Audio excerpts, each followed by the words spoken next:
I was walking down Route 9 with my 2-year-old strapped to my chest, semi-trucks roaring past like steel monsters, because my husband had stolen my keys and declared me medically unfit to drive. When my father, who just happens to be a police chief, slammed his truck to a stop in front of me and asked, "Where's your vehicle?" I finally told the truth. That was the moment everything I thought was my life shattered. And the moment the revenge began. Before we dive deeper, if you've ever had someone underestimate you or try to control your life, hit that subscribe button. Drop a like, and tell me in the comments where you're listening from. This is the story of how one woman escaped a psychological siege and turned the tables with receipts. When the doors shut on my father's truck that day, the silence felt heavier than the roar of the highway. The AC blasted cold air across my face, drying the sweat, but doing nothing to thaw the pit in my stomach. Noah, my 2-year-old, was fast asleep in his car seat. Not a care in the world. I stared at him and felt my hands start to shake. The adrenaline was wearing off. Shame was replacing it. My father didn't look at me when he asked, "How long?" Not like a dad. Like a detective interviewing a victim. "6 months, I whispered. A sharp breath from him. "Why didn't you tell me?" I stared out the window. The trees blurred like smudged paint. Because it didn't look like abuse, Dad. Not at first. My voice cracked, but once I started talking, I couldn't stop. It started with a casserole. Susan, my mother-in-law, showed up with a warm dish and a sweet smile, saying, "You look exhausted, Olivia. Let me take the night shift." And I was exhausted, so I let her. Then it was Anthony saying, "Babe, why stress about the bills? I'm an accountant. Let me handle the finances." And God, I was drowning in postpartum fog. So I thanked him. But the water was heating around me, degrees at a time. Susan moved into the guest house. Then she started showing up in my kitchen every morning, evaluating my oatmeal like it was a failed science experiment. Soon she was circling items on my grocery receipts. Then she had a key to our bedroom for emergencies. Every complaint I made? Ungrateful. Paranoid. Postpartum anxiety, according to Dr. Anthony. My dad's jaw clenched. Did a real doctor say that? I shook my head. No. Anthony diagnosed me. Every time I questioned him, he said I was unstable. I could feel Dad's rage simmering beside me, controlled only by decades of police training. They made me feel like my brain was broken. I whispered. The day I tried to take Noah to the park and found my keys missing, something snapped. Anthony folded his arms and said, "I took them for your safety. You're too scattered lately." Then they started checking my phone, monitoring my texts, tracking my location. Every violation disguised as concern. I stopped calling my father altogether because I didn't want Anthony or Susan seeing his name on my screen. And I thought, deep down, if I behaved perfectly, they'd give me my freedom back. But they never intended to. My father slammed the truck into park on the side of the road, turned to me with the coldest, deadliest police chief stare I'd ever seen. "Olivia," he said quietly, "that's not help. That's a siege. They isolated you. They disarmed you. And then they took you hostage." The word hostage hit me like a punch.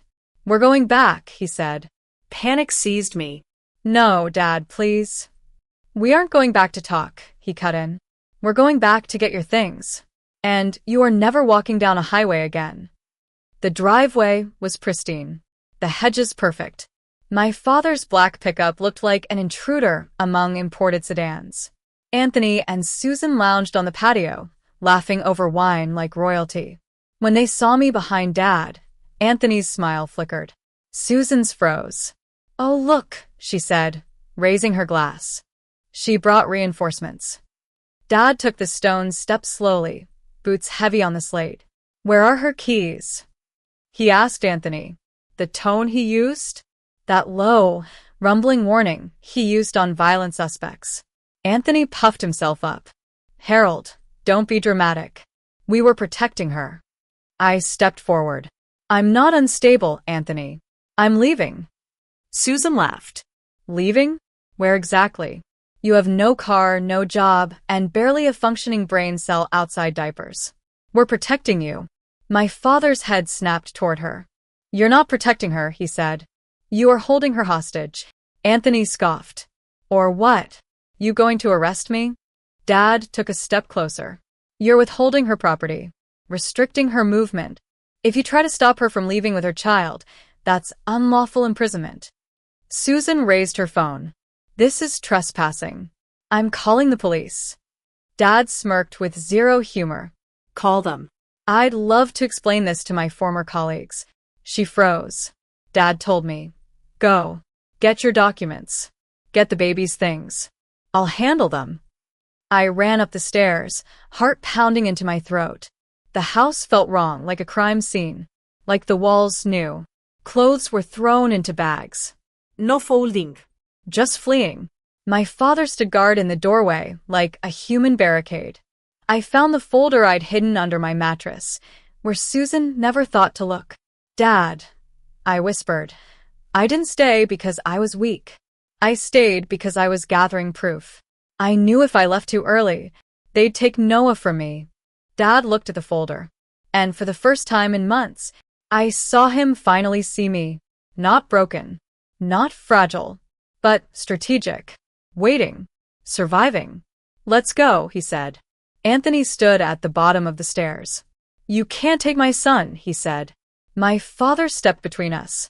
If you try to stop her, you'll be arrested. Susan screamed, that's kidnapping. Dad boomed, it is not kidnapping for a mother to travel with her child. But lying to 911? Filing a false report? Susan, I will testify. Silence. Total. Crushing. I walked past them without looking back.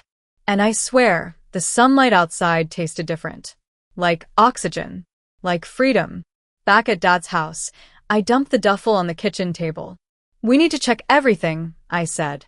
The file folder revealed the truth in cold ink. My father exhaled sharply. What did they do? I stared at a document, unable to believe it. My car, I whispered. The SUV you bought me when Noah was born. It's gone. Anthony had sold it 3 weeks ago, the day after he stole my keys. $12,000. Straight into a credit card account that wasn't even his. Dad looked at the statement. It's in Susan's name. I kept digging. And then I found the forged $40,000 loan taken out of my name. Dad's face went stone still. This wasn't marriage counseling territory.